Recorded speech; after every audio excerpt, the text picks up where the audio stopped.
posted a review of Gateway Mall a little while back and some of the changes that they'd made. In the meantime, they've made further changes, and I just went to an open house about some of the further changes that are coming. So a couple of things I wanted to tell you about. I'm right here by this fountain here, and they have put in now a bunch of awnings and furniture and things you can sit down on. And behind me, one of the biggest proposed changes that they're talking about that they're going to start building out pretty soon is this classic train depot right here, the Gateway, that's so iconic, with the electronic sign that always wigs out on these videos. On either side, they're going to build an addendum, kind of a wing that comes out on either side. It's going to be a 4.5-star hotel, so a very high-end hotel room, more than 100 rooms that they plan to have there. So there's going to be a hotel in this space. Now they don't have a specific hotel chain that's committed to that yet, but this is their concept for this area. Behind me, you can see all this steel structure work, all these supports on the clock tower. That is going to be a giant digital sign, just like you would have in Times Square. So something they can kind of customize the messages on, display. It's intended, I just talked to Aaron, kind of one of the managers over this project. I said Aaron, Alan, sorry Aaron, sorry Alan.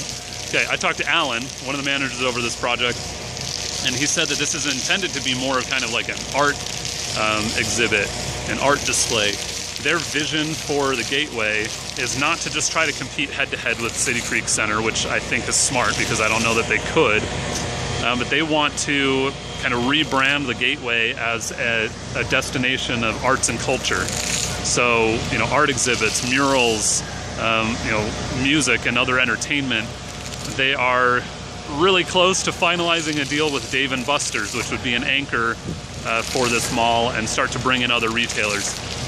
Concept for a lot of other restaurants that they're trying to woo to get here. There are 9 restaurants currently, somewhere between initial, you know, letter of intent and finalized contract. So they're bringing more restaurants to this area. So, you know, combine all of that together and they can start getting other retailers back in here. This can become a center of arts and culture for the city of Salt Lake. And I'm excited for that because that's something that Salt Lake doesn't really have in a unified location. You know, they have little pockets here and there, but making the Gateway Mall, reinventing the Gateway Mall as kind of the place to go hang out, right?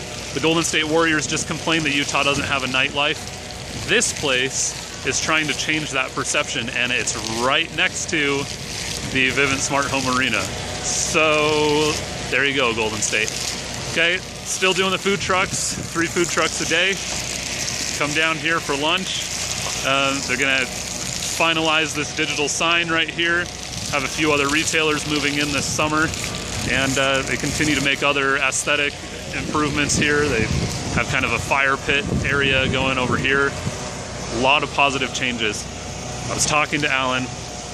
I told him everyone in Utah has been to the Gateway Mall, but for most people in Utah, it's probably been a while since they have because of some of the concerns of the previous ownership and some of the lack of security here.